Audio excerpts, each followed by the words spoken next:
Okay. What is auditing? Auditing is a systematic, integrated process.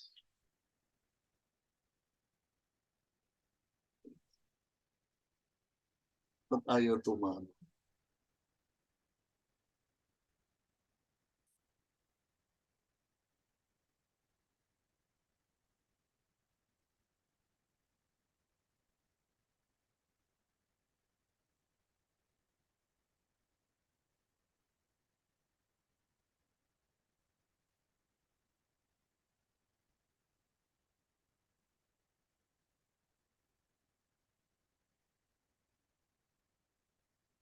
Okay. Auditing is a systematic, integrated process of accumulating and evaluating evidence by competent, independent person about economic information, actions, and events of an entity.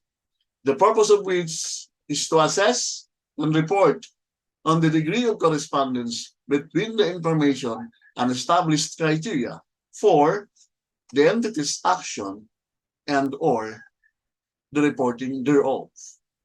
It involves gathering and evaluating evidence relating to management assertions as reflected in the financial statement.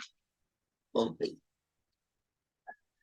From the definition alone, ano ang role ng anong role ng auditor? At ano ang responsibility ng client? And at the same time, ano ang purpose ng report? Ang report ba ay para sa management lang? Ang report ba para sa public? No. Lahat yan ay pag-uusapan natin sa definition. So, auditing, guys, is the bread and butter in the practice of accounting. In fact, madami na pong accounting firms sa ngayon. Kasi hindi lang naman Pilipino ang Filipino company ang ina-accommodate niyan. Mayroon yung mga foreign company sila na ina-accommodate kasi nga po malawak na rin ang nararating ng mga engagement ng mga auditing firm ng Pilipinas. In fact, before, yung Sisip Goris and Bilaya auditing firm is the biggest auditing in Asia. Kaya lang ngayon, syempre, as the practice in accounting, in auditing is concerned, it changes over time. Kasi meron din namang ibang grupo na gumagaling na rin sila.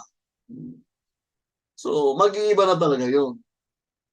Lalong-lalo na, nag-iiba yung composition ng organization. Therefore, maiba na rin yung nila. Kung dati nasa taas sila, yung iba nag-i-strive din na malagay sa taas. Kaya over time, napapalitan yun. So auditing, gaya ng sinasabi rito sa definition, is an integrated process of accumulating and evaluating evidence. Ano ba tong evidence na to? Well, the underlying data pertaining to the assertion of the management. Kung anong nailagay nila sa financial statement nila. Na kung saan yung auditor ay kailangan niyang i-establish na dapat yung established criteria ng financial accounting reporting standard ay nasusunod. Oo, so ano yung criteria na to? Yung Financial Accounting and Reporting Standards. Yun yung itinuturo sa inyo ni Sir Yuli. Yun yung kanina. So kailangan i-mitigate nila yung factor na yun, na yung presentation ba ng management ay nagko-coincide doon sa standard established by Philippine Financial Reporting Standards. Ganun yun. Na nasa report nila reflected in the financial statement. Of course, hindi lang yun ang babasihan mo. Kailangan mong i-examine din yung mga source document kung pinanggagalingan ng evidence na yan. Oh. So ano ba ang responsibility ng client? O yung fair presentation ng financial statement nila. At bakit kailangan ng audit report? Ano ba ang role ng mga auditor ng firm? Kung bakit ina-attach ng isang partner nila yung kanilang signature sa audit report regarding the audit client, na kailangan ano bang purpose para magbigay ng opinion regarding the financial statement. Most often than not, guys, itatagalog ko para maintindihan mo maigi. Kaysa naman mag-English ako na mag-English, hindi mo naman ako halos maintindihan dahil sa kaka-English ko. Kailang mas maintindihan kasi pagka paniniwalag ko sa iyo in Tagalog. Sigurado ako ron. At hindi ka maliligaw. Mahirap naman yung ako lang nagsasalita, ako lang nakakaintindi. Guys, sa totoo lang, pwedeng man paliwanag lahat sa Tagalog, but there are those terminologies that cannot be na walang equal term in Tagalog. That's why nasa English pa rin siya.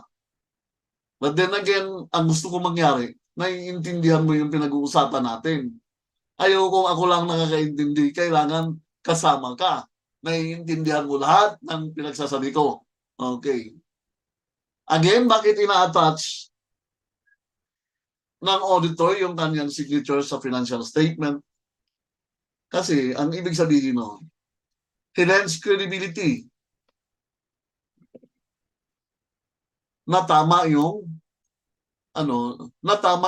report ng client. Sasabihin niya sa kanyang report that the financial statement are fairly presented. Ganun naman niya yung goal niya. Na kung saan, kung meron siyang qualification, mag-i-issue siya ng qualified opinion. May iba naman yun. At yun lagi may explanation bakit ikina-qualify niya. Sometimes, hindi talaga siya magbibigay ng opinion dahil medyo malayo na sa katotohanan yung financial report ng client. So yun ang role niya. Para ba niyang sinasabi na tama yung financial statement ni in all material respect, wala siyang material misstatement na ginawa. That it is free from fraud, material fraud, or error. Ganun ang role ng auditor. At bakit kailangan to?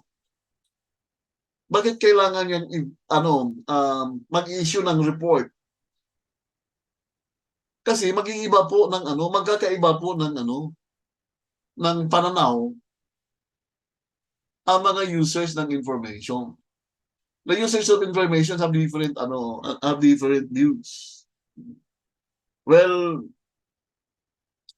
yun naman i-discuss natin later kung anong purpose ng audit report. So again, the auditor just linked the credibility that the financial statement are fairly stated na ilalagay niya sa kanyang audit report. Objective of an audit under PAC 200. To obtain reasonable assurance about whether the financial statement as a whole are free from material misstatement, whether due to fraud or error, thereby enabling the auditor to express an opinion on whether the financial statement are prepared in all material respect in accordance with applicable financial reporting framework. So yan ha, to obtain reasonable assurance. Guys, the word reasonable assurance. Kasi nga, ang audit hindi naman magbibigay ng absolute assurance yun that the financial statement are free from material misstatement. Kasi nga, ang audit ay may limitation yan. Nakasalalay yung opinion ng auditor doon sa evaluation of evidence gathered during the report. So kung ano lang yung data na makuha, yung evidence na mag-gather ni auditor, of course, gagawa niya ng paraan that he has that reasonable assurance.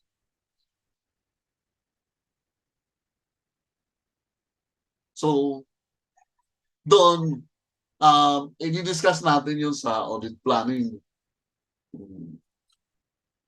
Yung kung paano nila ma-establish yung reasonable assurance that the financial statement are free from material misstatement.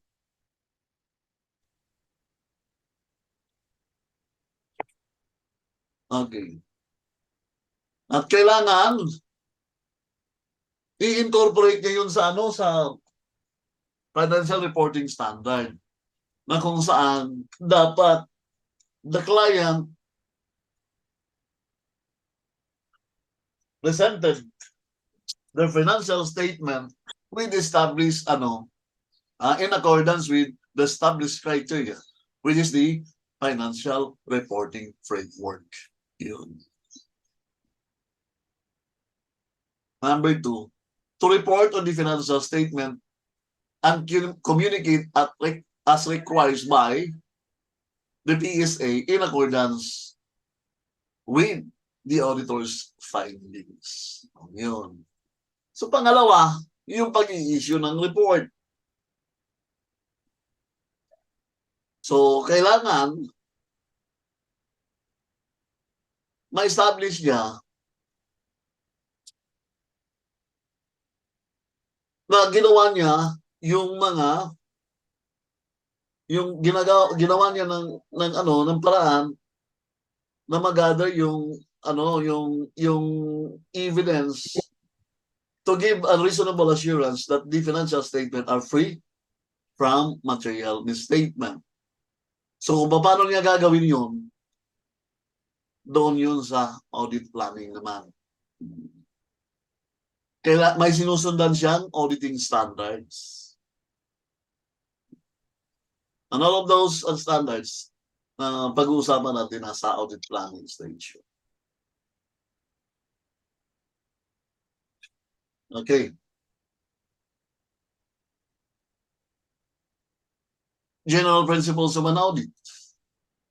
The auditor should comply with the Code of Ethics for Certified Public Accountants promulgated by the Boards of Accountancy and approved by the Philippine Regulation Commission. Ethical principles governing auditors' responsibilities are: number 1 is independence. So guys, sino makakapagsabi na independent yung auditor? In matters like this, independence ay kailangan the auditor appear independent in fact and independence in appearance also. So, yung appearance, madali yun. Kung hindi naman siya konektado talaga sa client's independence in fact, in appearance siya. But who knows his independence? Ang nakakaalam kung independent siya ay yung auditor mismo. Malay mo, may ibang dahilan para ma-curtail yung independence ng auditor. Again, may mga limitation kasi lahat yan, guys. May mga, unang-una, sa risk pa lang malawak na yun na pag-uusapan natin. So, basta ang masasabi ko sa inyo, ang unang makapagsabi na independent yung auditor ay yung auditor mismo, ay hindi yung ibang tao pa dyan. So, it requires integrity. So, mataas yung ano regard ng public sa integrity ng auditor.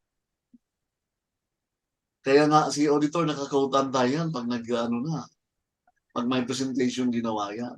Kaya minsan nakabarong. Okay. Objective. So, ibig sabihin yan guys, hindi magiging bias si auditor. Kailangan, you must see to it na wala siyang maapagang yung users of information, um, binibigyan niya ng karampatang paraan na magiging objective siya sa kanyang report. Any questions? May gustong magsalita? Parang may naririnig ako. Wala bang nag-hands up dyan?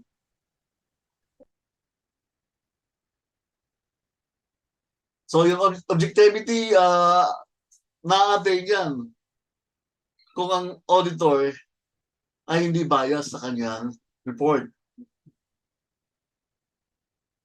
Now, yung professional competence and duty, yes, hindi ka naman magiging auditor kung hindi ka talaga competent enough.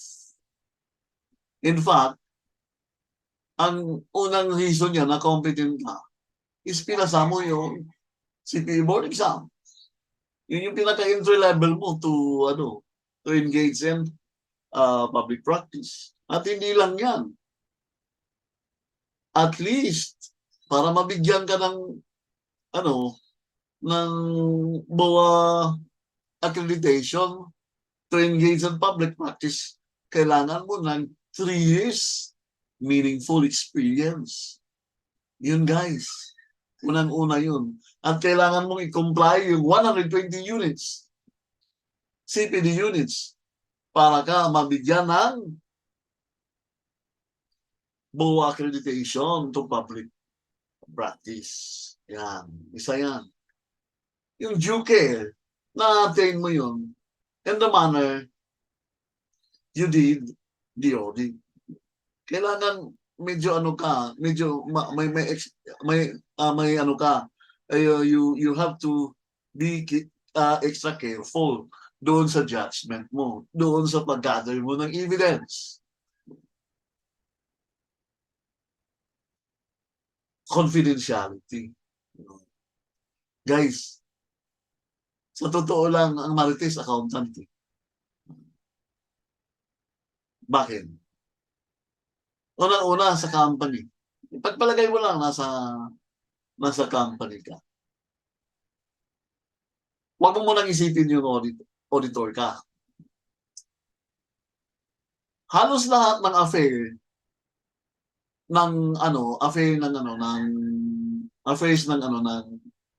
company. Alam mo, why? Lahat yan, sigurado yan, may kaakibat na financial impact yan. So, alam mo may increase ng production dahil mag-iiba yung nila. Yung material request nila, yung labor nila, magdadagdag sila ng empleyado. Alam mo lahat yun. Kasi lahat ng ginawa ng production department ay naka-report sa accounting department. Kung mag-hire ang HR ng panibagong key personnel, malalaman mo pa rin kasi, again, yung payroll ay dadaan sa mga kamay ng accountant. Namatay yung isang immediate family member ng isang empleyado, malalaman mo yun kasi i-approve pa rin yung voucher noong mga benefits ng namatay na immediate party ng isang empleyado mo.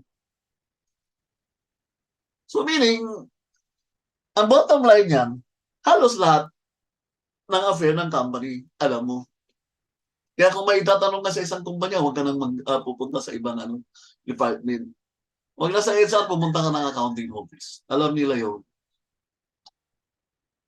Pero guys, dito sa audit, well, alam mo yung engagement ng client mo towards its customer, kung sino yung mga supplier nila, kung sino yung mga customers nila. Pero guys, bawal po imartis yan sa iba.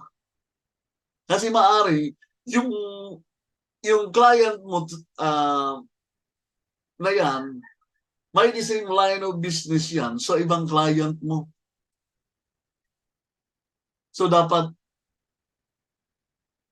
yung degree of confidentiality na inibigay mo sa audit client mo, mataas. Baka mamaya, ibigay mo yung data ng mga customers dito. Kasi makikita mo talaga yan pag nag-check ka ng ano nila ng records nila. Makikita mo. Kasi nga, may mga documents na kailangan i-attest so that you would say that the receivables or whatever it may be, data sa sales nila, makikita mo yun because you are to evaluate the evidence na pinipresent yung audit client.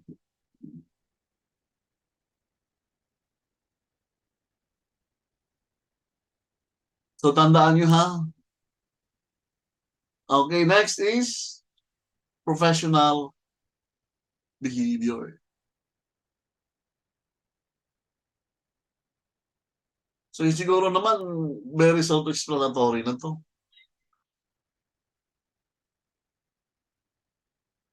And then the technical standards. So kung ano man yun, please attain through to what? Doon sa pagpasa mo pa lang ng CPA board exam, nakakuha mo na to. Kaya lang, you are to improve that by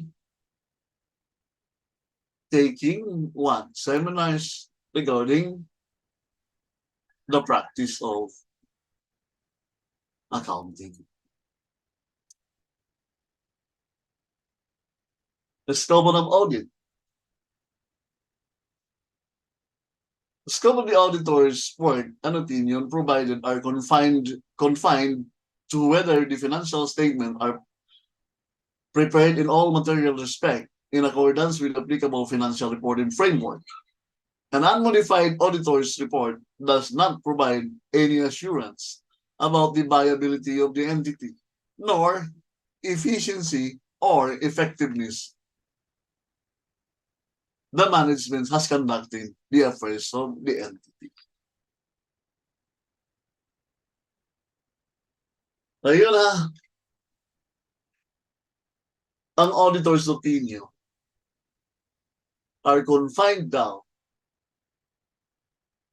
only in the financial statement prepared by the client. However,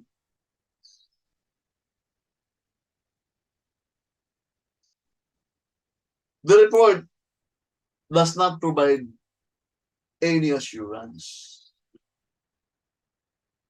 about the viability of the entity. Ang ibig sabihin niyan, guys, yung viability of the entity, hindi mo bibigyan na ng absolute assurance, but only a reasonable assurance. Kung binibigay ka ng assurance, only reasonable assurance. At hindi rin sinasabi na that the management has effectively do the affairs of its business. You are only to say that the financial statements are free from material statement as you conducted it according to the standards of auditing.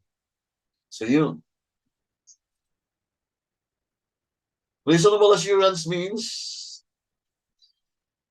the Philippine standard in auditing required the auditor to obtain reasonable assurance about whether the financial statement as a whole are free from material misstatement, whether due to fraud or error.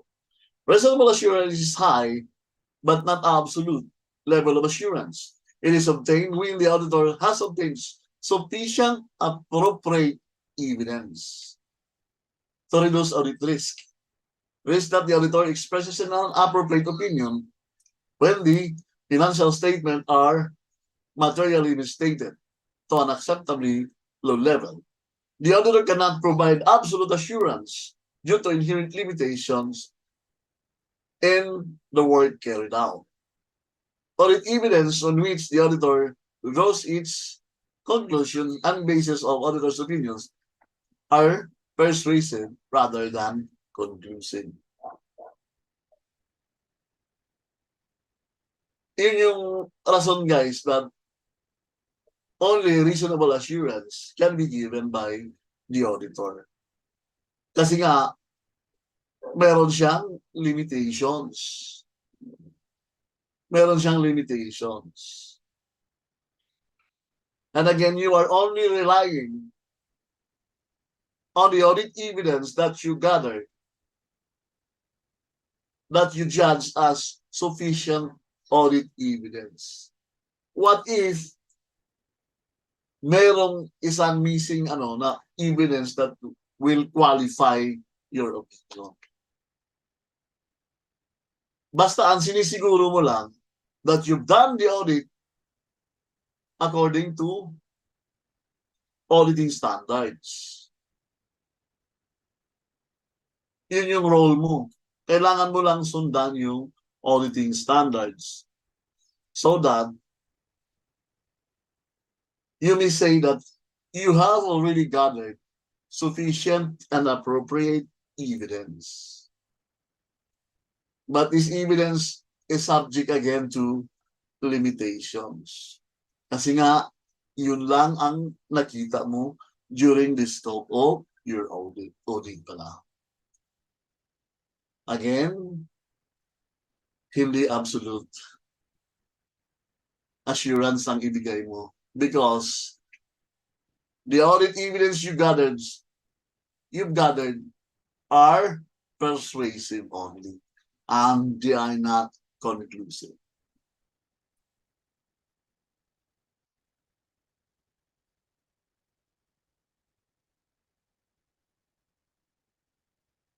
Ito na.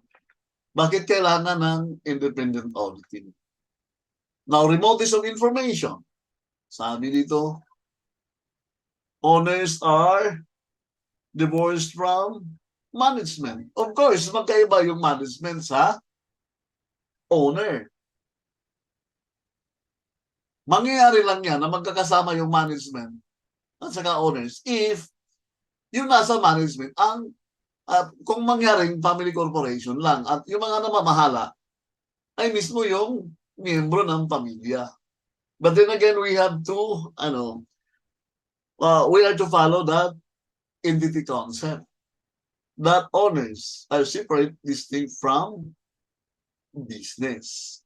Magkaiba pa rin sila ng personalidad because the business has a juridical personality. Iba naman yung individual capacity of the owners to the business. In fact, kahit sole proprietor yan, they're separate, distinct from each other. Kaya nga may TIN number din yung di ba, business. Iba rin yung TIN number ng ng client. Lalo-lalo na pati yan ay korporasyon. Iba talaga. Kung sole proprietor yan, pareho lang siguro ng TIN number yan. Kaya lang, we are to, saan ba i-rehistro yung yung business ng sole proprietor? Unang-una, i-rehistro yan sa DTI. Hindi naman sa Philippine Statistics Office yan i-register.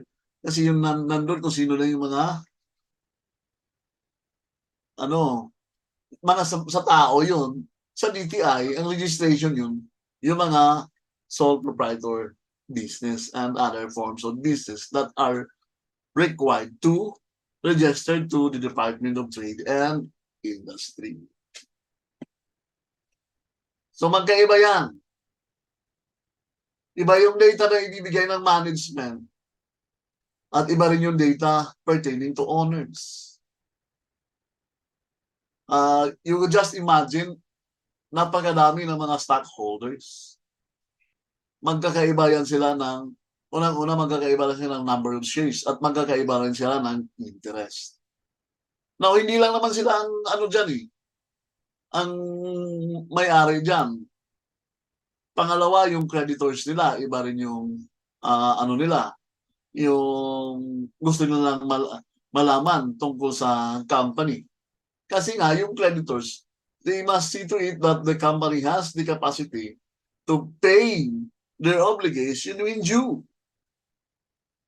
Kaya nga yung ano, yung mga financial institution, bago nila i-grant yung loan, ini-require nila muna yung audited financial statement of the audit client bago sila mabigyan ng financing facility. Directors are not involved in a day-to-day operation or decision because there are those decision making that is not lodged to, that are not being lodged to the level of the board of directors.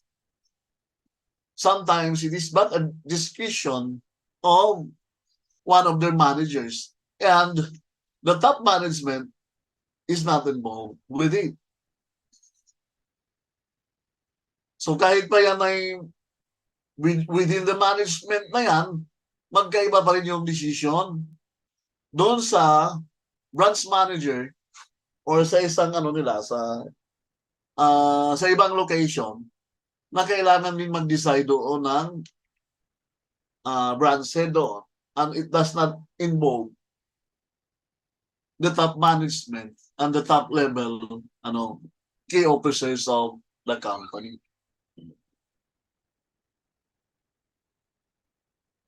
Business may be dispersed among numerous geographic location and complex corporate structures. So, ibig sabihin lang yan, guys, yung financial data kasi na present in the financial statement, summarized na yun. It is the summary of the financial data gathered from different geographic locations of the corporation. Lalong-lalo na itong yung mga mining industry. Iba rin yung mining nila sa Surigao, iba yung mining nila sa Benguet, iba rin yung mining nila sa Mindoro. May kanya-kanyang sila, mining operation. In fact, yung produkto doon sa Surigao, iba yung pinapalabas nilang produkto doon. Iba rin yung dito sa ibang location. But then again, yung sales data nila ay isang sales lang ipapalabas nun, di ba? And therefore, hindi mo mag-grasp lahat yung data pertaining to sales of the audit client. Kaya lang naman nila na yun, na-gather yun because meron silang accounting system na sinusunod. At lahat ng yan were being summarized in the financial record so that the financial report, ang ibibigay lang yun na sales ay isang figure lang. As of the fiscal year, kung corporation yan, kung kung proprietor, as of the calendar year. Kasi ang corporation can make the reports on fiscal year basis. Although, they can report on a calendar basis, but they are given the privilege to make a report other than calendar period, which we call fiscal year. Because hindi sila pwedeng sumabay doon sa dami ng reports na ipapasa sa BIR during April 15. That's why they were given privilege to make the report on a fiscal year basis. Pero pag sole proprietor or individual business yan, sigurado ako ron, calendar lang yan.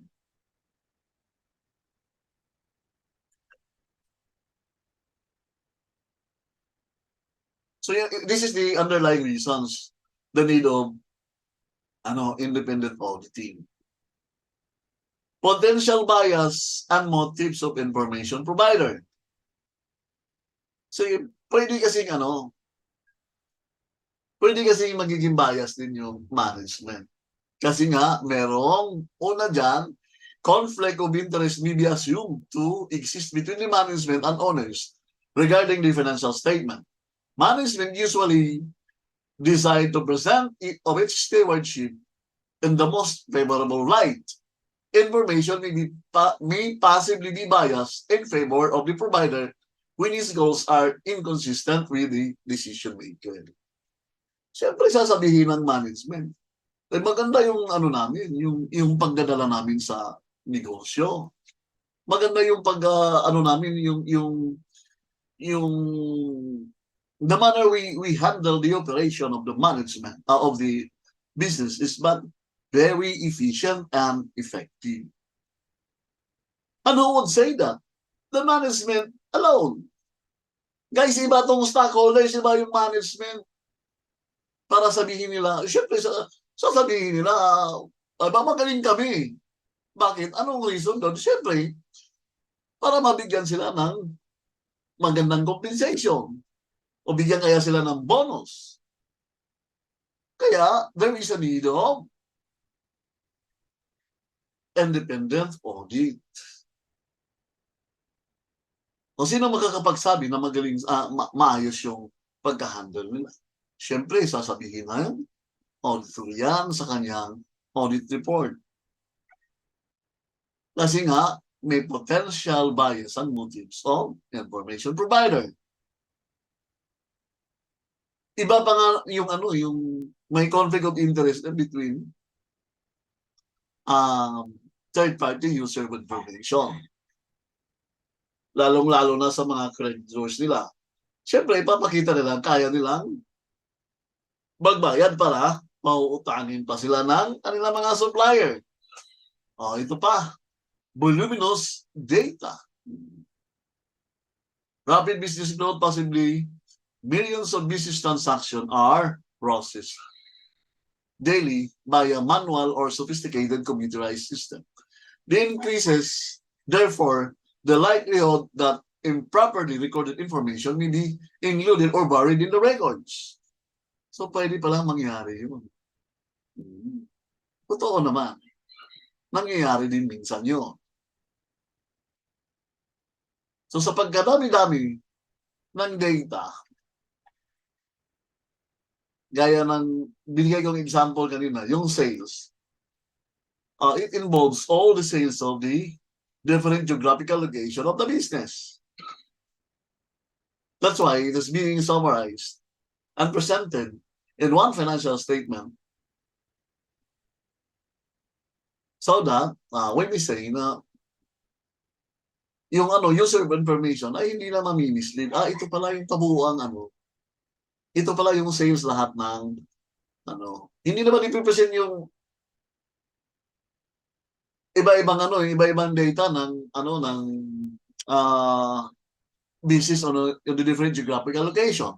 Ang ipipresent lang yun yung some data na lang doon sa lahat ng business na thus it involves their branches. Yan yung reason ng independent audit. Complex exchange of transaction. Siyempre sa pang-araw-araw na yun, ang dami-daming transaction na nangyayari na business. New and changing business relationship may lead to innovative accounting and reporting problems. Some transactions are so complex, hence more difficult to record it properly. Kaya nga may auditor para masabi nila that these transactions are taken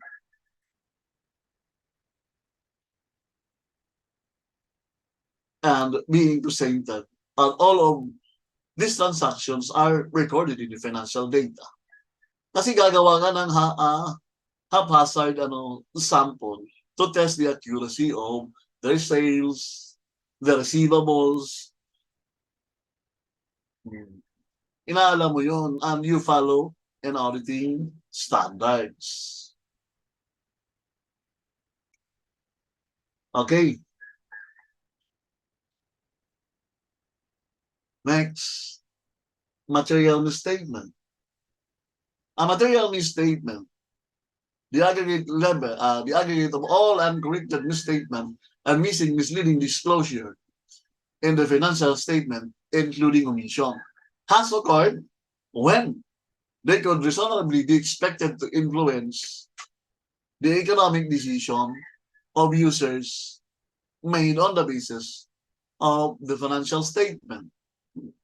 So guys, maaari yung isang material misstatement, kahit nasabihin mong, halimbawa, sa ano nila, sa receivable nila, nagkamali lang ng nagkamali doon sa cut-off test. So that you may say that the account receivable of the audit client has been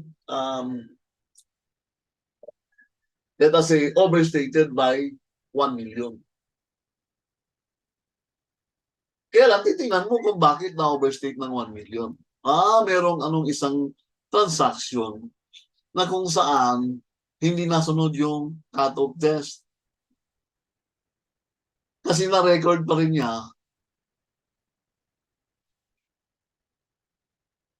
yung isang sales data na kung saan nangyari yung sales January 1. Naisama niya sa previous year financial data. Yung ganon, kung 1 million naman, yung sales naman nila, umaabot naman ng 3 billions. Diba? Isipin mo muna, does it affect your opinion? Makaka-apekto ba yun ng opinion ng auditor? Is it materially misstated? Kahit sabihin mo pang 1 million yan. But, tingnan mo rin yung sales nila. Yung overall sales nila, billions din naman. Masasabi mo pa rin na it is not materially misstated. Kasi nga, what is the percentage of 1 million over 3 billion? 0.0003% yata yun, kung hindi ako nagnakamali. So, pwede mo pa rin sabihin that the financial statement as to account receivable are fairly presented. Kasi immaterial na yung 1 million sales na overstatement. However, kung yung 1 million yan, ang panggagalingan yan is if fraudulent reporting, if fraud being infected by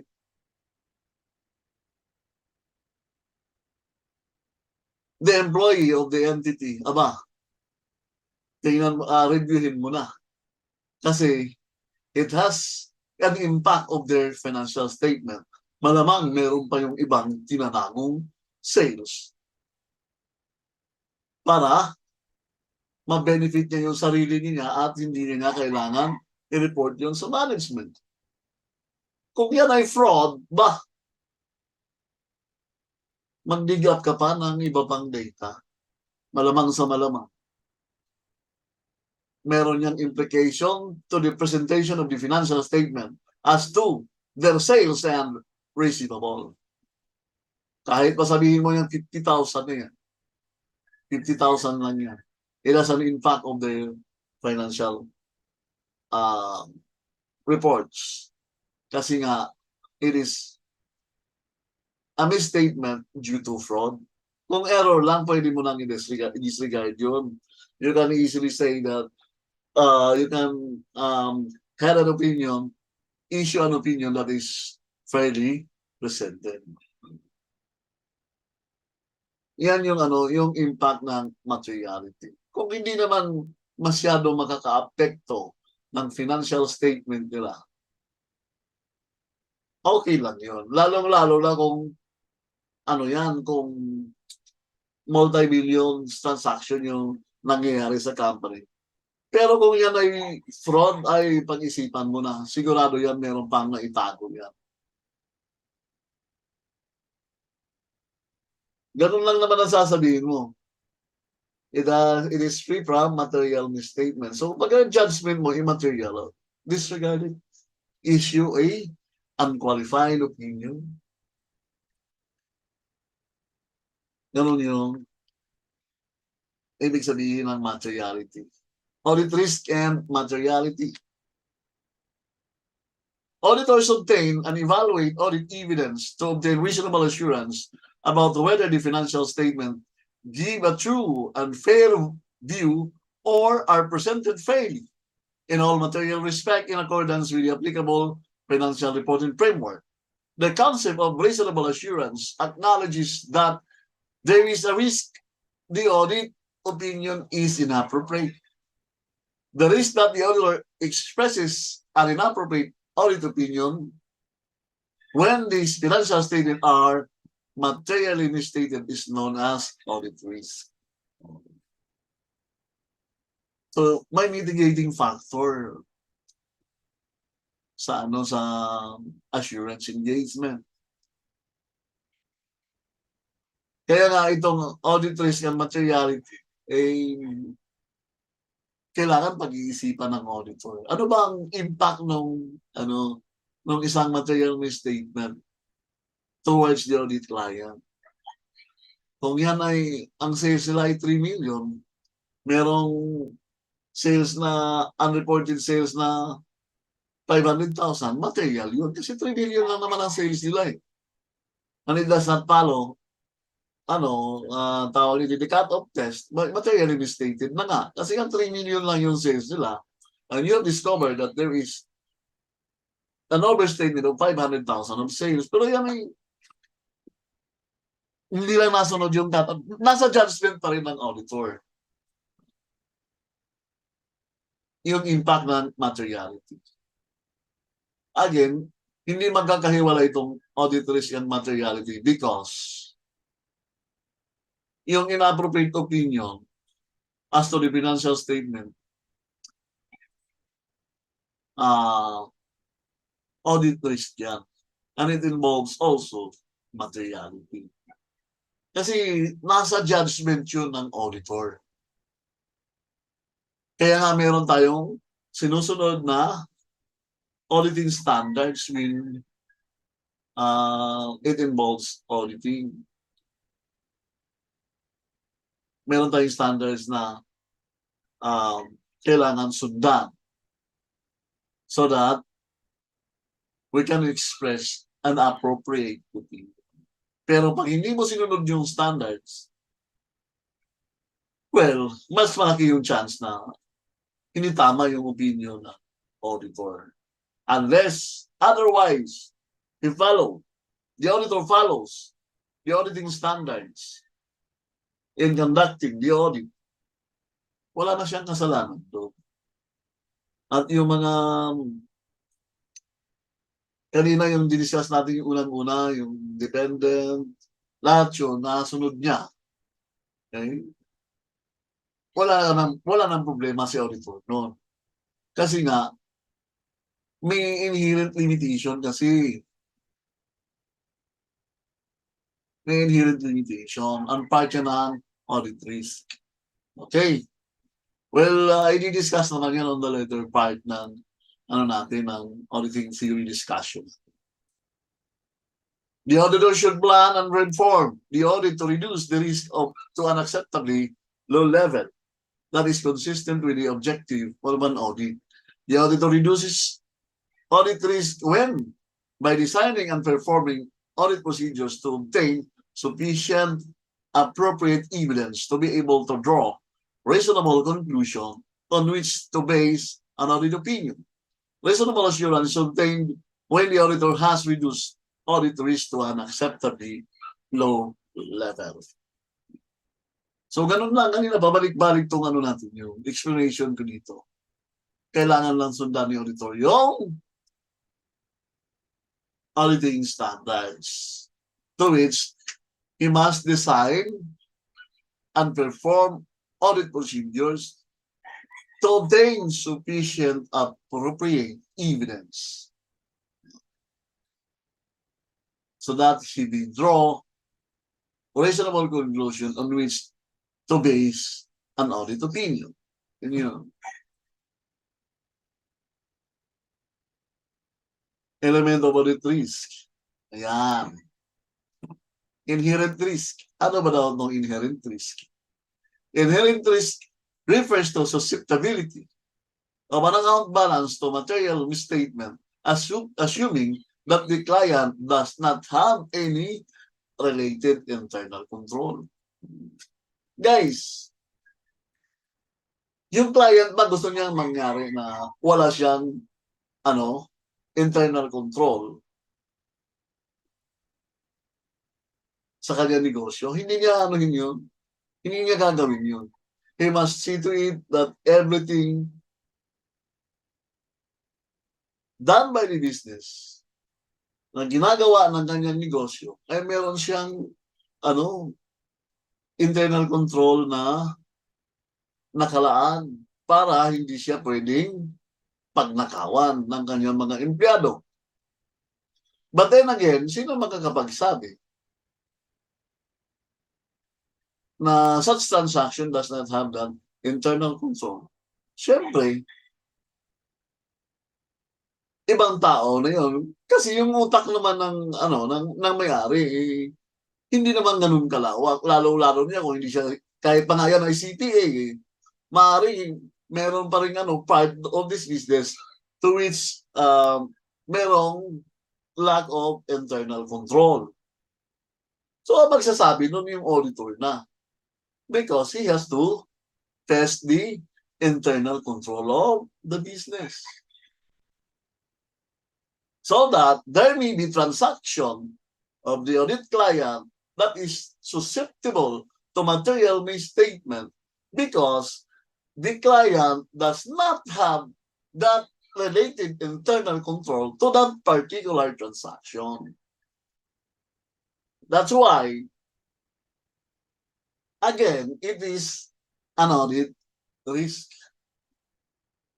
na maaring hindi na i-present ng client yung tamang data on that particular transaction which has an impact to the financial statement because the client internal control does not have that related control on that particular transaction and has an impact to their financial statement presentation. Yan yung ibig sabihin ng inherent risk. Meron silang material misstatement doon sa account balance na yan. Halimbawa yan ay sales yan. Therefore, apektado pag sales, alam mo na yung receivable. Diba? Materially misstated yan kasi hindi sila nagkakaroon ng related internal control in recording their sales. At yan ay pagka-sales ng apektado related, na yan, down the line item yan, meron merong material misstatement yan. Accounts receivable down to net income. Malamang hindi ba tama yung final and tax return because sales are materially misstated. So, napakaraming implication pag yan ang tinamaan mo. Na wala to silang related internal control system on recording their sales.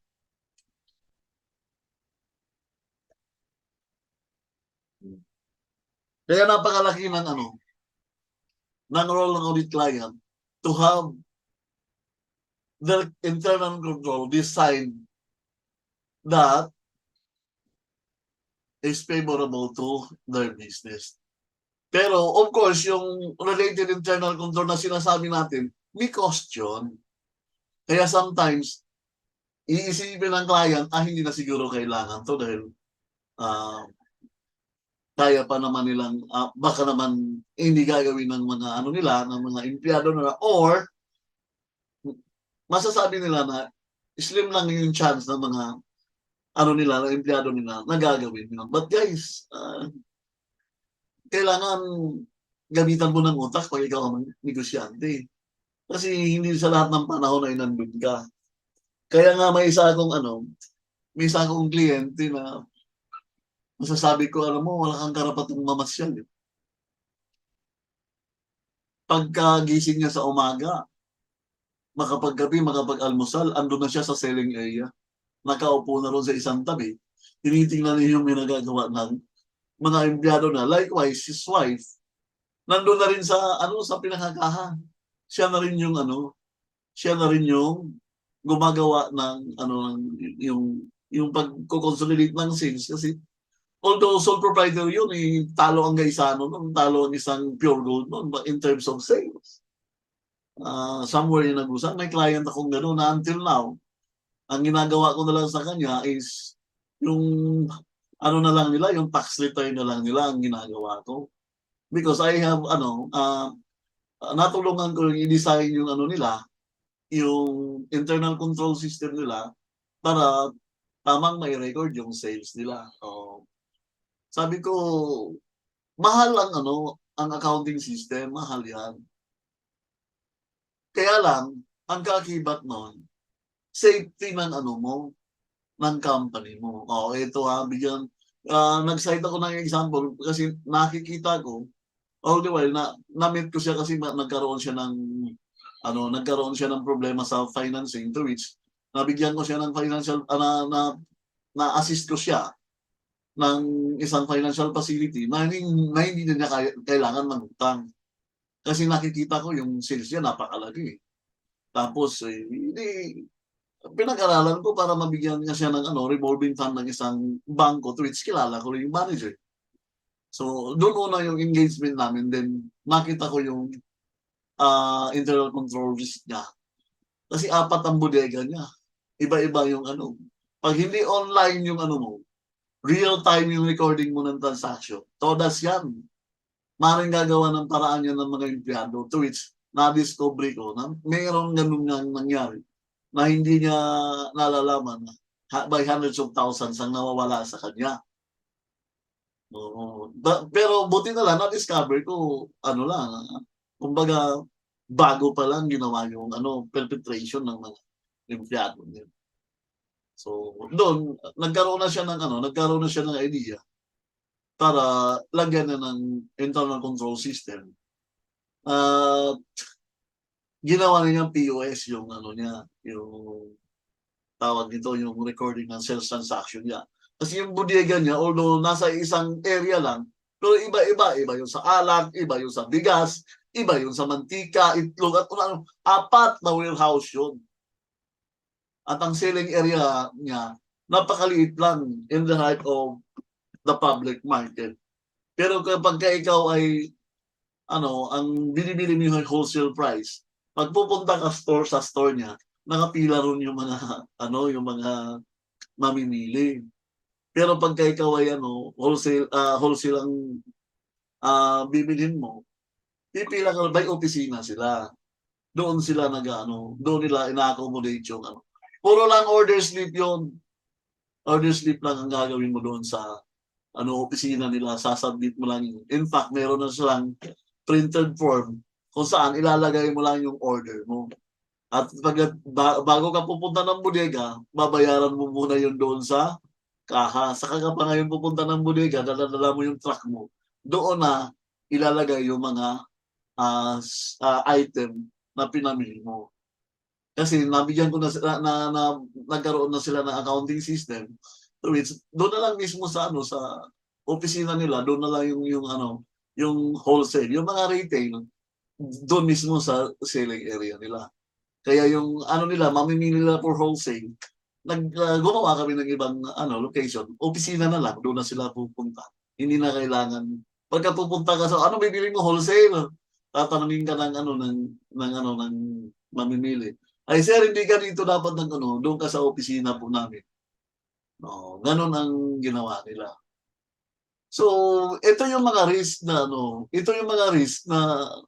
maaring hindi ginagawa ng client yung kakibat na internal control system kasi nga hindi nila alam. At ang una makakapansin nun, yung auditor mismo. Ano tong control risk? Control risk refers to the risk of a material misstatement in an account balance that will not be prevented or detected on a timely basis by the client's internal control. Ito naman, kahit na may control system pa na in-employ yung client, but there is a chance that it might not detect on a timely basis. It might not be detected on a timely basis by the system of internal control of the client. Pwede yun, kasi kaya nga sabi niya, control risk yan. Oh. Kahit na may internal control system na, pero hindi niya ka pa rin kayang makita yung isang related transaction that might impair the financial statement presentation of the client. Ito yung, again, ito yung yun yung risk na kahit na may control, hindi pa rin madidetect ng internal control system ng client yung transaction. Detection risk refers to the risk to detect material misstatement or error in the financial statement. No.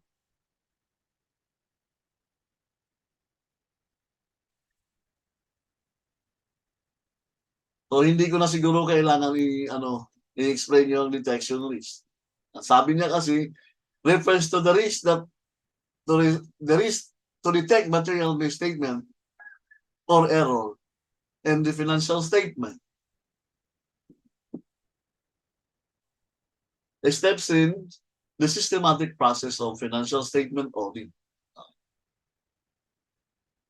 Number 1, yung pre-engagement and planning activities. Ito yung phase 1, pre-engagement. Ang pre-engagement, magkakasundo pa lang yung kliyente at yung client. Kung anong gagawin nila. Kung i-accept ba ng firm yung audit engagement. Kasi pagka nakatanggap ng pre-engagement letter, engagement letter, si firm, mag-respond yun at pipirmahan niya yung engagement. To which, i-approve naman yun ng client. Pero normally, pag in-accept namin ng auditing firm, yung engagement, matik na yun. Sila na yung auditor. Kaya nga, sila binigyan ng engagement. Pinadalan sila ng engagement letter. Kasi ang nag-decide yun yung board of directors. Or, if it is dominated by one individual only, kung sole proprietor man yan, ang nagpadala doon mismo yung may-ari ng business. No. Audit process begins with the preliminary engagement with the client. Once the client has signed the engagement letter, the planning process starts as the auditor concentrates his effort in obtaining detailed understanding of the client's business and an overall audit strategy. Dito naman ang sinasabi niya, pinirmahan na raw ang engagement letter ni client, ayun, mag-start ng yung planning process. Guys, sino ba ang mag-decide kung ikaw yung auditor? Di ba yung client? So normally, ang nangyari, hindi yung pinirmahan na ni client yung engagement. Magpapadala nun yung pwede namang manggaling talaga yung kasi hindi ka naman talaga magsa-shopping ng client. Hindi ka magsa-shopping. Si client ang pupunta sa'yo. So therefore, pagka binigyan ka ng letter ng client, at i-accept mo nun, magre-response ka lang noon sa nila, sa letter nila. Oo. Sa ngayon kasi hindi na letter email na Dati pa to. Pero again, meron pa rin formal letter na isasubmit sa'yo. At by the way, sa ngayon kasi, uso na yung e-signature. Uso na yun. However, meron pa rin yung documentation pa rin, kailangan yun. Kaya normally, once na you accepted the engagement, mag-uumpisa ka na ng planning process. Normally, ganun. Kasi ngayon, yung engagement mo, ano na lang ibabalik mo yung letter na through email, in which yung e-signature ng, ng partner nandun na. Ganun na ngayon, hindi naman kailangan mag-antay ka ba ng kung ilang araw pa para makapag-response. Ngayon, automatic email na lang, makakapag-response ka na.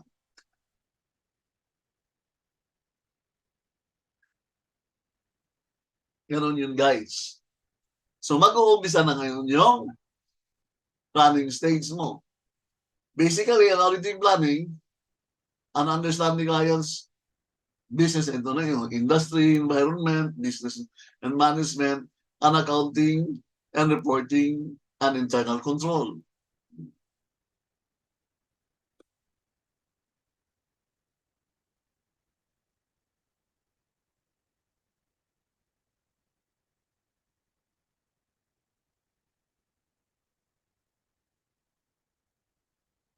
Based on the initial understanding, the auditor may decide to assess control risk at the maximum level for some assertion and below maximum for others. Ang maximum control risk daw is defined as at the greatest probability of material misstatement that could occur in an assertion will not be prevented or detected on a timely basis by the entity's internal control structure. Assessment of materiality, acceptable audit risk, inherent and control risk are used to develop an overall audit plan and program. Ito mga to, i-incorporate mo yan, then you can make your audit plan and audit program. Second phase is gathering and evaluating audit evidence. Yan, test of controls, substantive test procedures, gagawin mo yan. Ang interim phase, ito na yun. Auditor focuses his attention on both design and operating aspect of the internal control structure to be able to determine whether controls are functioning as intended. If the auditor's preliminary assessment of control risk is below maximum level, he may decide to perform tests of controls to establish the effectiveness of controls in preventing or detecting material misstatement in the financial statement assertion. When the auditor assists control risk at maximum level, they are not required to perform any test of controls. Tests of controls are performed to determine whether control is working. Tests of control may require inquiry, observation, or inspection of documents. Bakit hindi kailangan mag-perform ng test of control? Kung ang auditor, ina-assist niya that the risk, ina-assist niya yung control risk at the maximum level. Siyempre, wala ka ng reliance sa control system nila. Yun ba, ititest mo pa, alam mo na palang, delikado yung control risk nila, di ba? Yung control nila. That it might not, detect material misstatement. Yung ibig sabihin yung control nila does not play in place, di ba? So, kung wala ka na tiwala sa control, huwag mo nang i-test yung control. Talagang kailangan mo na halos 100% yung gagawin mong audit. Kasi hindi reliable yung controls nila. Therefore, mas madami kang substantive test procedure na gagawin and analytical procedures. Kahit naman mataas yung control risk nila, i-audit mo pa rin. Kaya lang, it requires more audit evidence. Kasi nga, yung control system nila are not in place.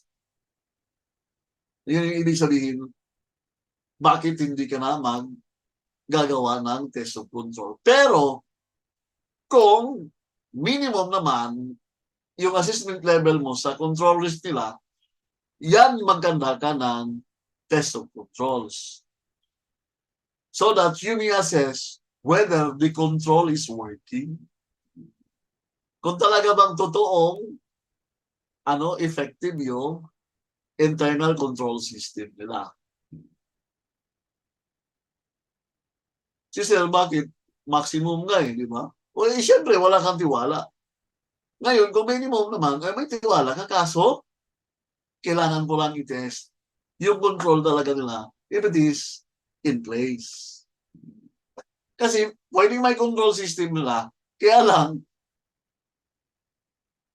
it might not work efficient and effectively. So, therefore, dyan mo gagawin yung test of controls. Test of controls involve the following procedures. Yan. Inquiries of client personnel, inspection of documents and records, observation of the application of specific policies and procedures. So may mga yan sila. May mga policy and procedures sila na ginagawa. Kaya i-observe mo ngayon sa operation nila kung yung nila, policies and procedures nila are being applied. Kung ina-apply, kung nasa manual lang, hindi naman pala ginagawa sa operation talaga, control risk yun. The performance of the application of specific policies and procedures. Ito yung walkthrough. Ginagawa mo yung application. Compliance to test of controls over basic transaction cycle. Revenue and collection cycle may be done on stage. On this stage, test of controls precede substantive testing and are performed to reduce the assessed level of control risk below maximum level. Ayan below maximum level. Kaya gagawin mo yung test of controls. Kailan ba ang ginagawa yung test of control? It precedes, bago pa yung substantive test procedure. Guys, minsan magkakasabay yung substantive test procedures at saka test of control. Merong ganung sitwasyon. Na gumagawa ka ng substantive testing and likewise, you are also testing the internal control. Paano mangyayari yun? Kuha ka ng isang source document or observe mo yung i-observe mo yung isang cashier nila kung paano nila ini-record yung yung sales. Kapag kayo gumamit ng barcodes, mag-a-appear doon sa nila, sa POS nila. Tapos, i-include yung ilang units. Now, you're making substantive test in the sense that tinitingnan mo talaga kung tama yung recording ng sales nila. And likewise, you are testing the internal control because you have to verify whether whether sales recorded are being processed in their accounting data. Ganun yun. Lalabas kasi yan doon sa accounting data nila, yung sales transaction na nangyayari dyan sa isang cashier. Ayan. In fact, titingnan mo pa nga, alam ba kung sino nag-i-execute ng sales? Malalaman mo yun kasi nga, minsan yung mga POS na yan, kailangan mo pang i-swipe yung barcode ng ID ng empleyado para malaman na siya ang nag-record ng sales. Oo. Kaya yung isang makikita mo sa SM, sa Robinsons, na hindi nakakapag-override ng transaction ang isang cashier, maliban na lang sa kanilang head cashier, tatawagan pa nila yun, pupuntahan para i-override yung transaction na mali yung input ng cashier. Ganun yun. Kaya minsan naiinis ka. nasa ano ka na, nasa pila ka, ang sinusundan mo, nagkamali yung kahera, tatawagan mo muna yung pinaka-supervisor nila para i-override lang yung maling transaction na ginawa yung cashier. Kasama yun sa internal control system nila. Yung barcode naman, isa-swipe naman yung ID naman ng supervisor nila, isa-swipe naman niya yun to make the override. Pero titingnan mo pa rin doon kung ginawa yung override, is-swipe yung is-swipe yung ID ng visor, titingnan mo pa rin kung pumasok yung ID number nung o kung anong indication doon that indeed nag-swipe ng isang ID at makikita mo yung number ng visor nila. Ganon yun. You are then testing internal control.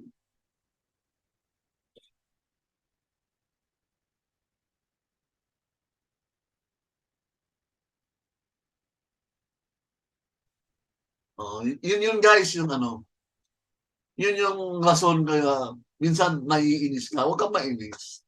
Kawawa naman ang management kung mali yung talagang nila yan, part of the internal control system nila.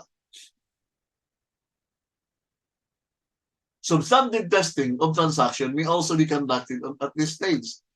In fact, both types of test of controls and test of transaction are done simultaneously. Ito na yung sinasabi ko. Hindi ko na kailangan i-elaborate pa yan. The final phase of the audit is, in this phase, involves substantive test of details, of balances, analytical procedure. Substantive auditing testing is the process of obtaining evidence in support of transactional balance. The nature, timing, and extent of substantive testing is a function of the auditor's judgment concerning audit risk and materiality. Nature of substantive test of balance, refer to substantive test of transaction balances and analytical procedures performed at or near the balance date that are directed at verification of account balance. In designing audit program for test of balances in a typical audit engagement, the following approaches are often used. When tests of control over a specific class of transaction are effective, test of balance is placed primarily on internal control and analytical review procedures for related income account balance. When control over a specific class of transaction is not tested or it cannot be relied upon, test of balances are applied both to resulting balance and balance sheet and income statement account. So kailangan i-corroborate mo yung balance sheet account to the income statement account balances. In performing substantive tests, the auditor aims to detect errors in account balances that are large enough individually or in aggregate to be material to financial statement. These tests relate to detection risk. That is a key part of audit risk. Substantive tests may be performed before the balance sheet date when the auditor can, now letter A, control the added audit risk that errors existing in the account balance sheet will not be detected. Reduce the cost of substantive tests at the statement date. These are the audit objective for substantive test: existence or occurrence and validity. This refers to specific asset and liabilities exist at a given point in time, and whether recorded transaction represents economic events that occurred during the year. Kung talaga bang valid yung transaction being recorded, and it has occurred during that particular financial reporting date.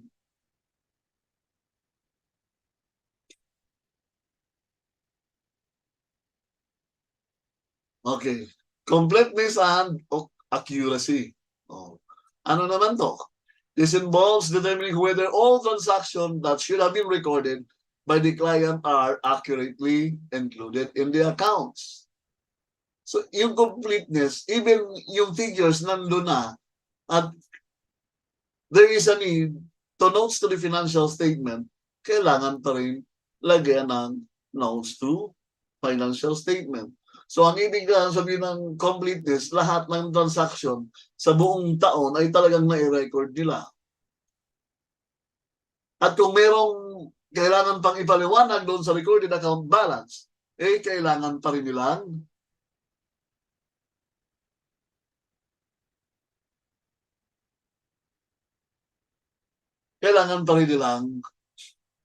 ipaliwanag sa notes. So, yun yung completeness and accuracy. Rights and obligation.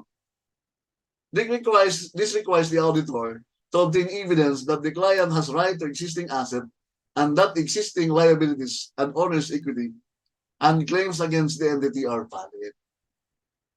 So tama bang sabihin nila na sa kanila yung asset na yun at saka yung mga babayaran nila ay tama ba yung presentation na kung talagang yung pagkakautang na yan ay existing on that balance sheet date so that yung owner's equity naman being recorded talagang claims by the owner.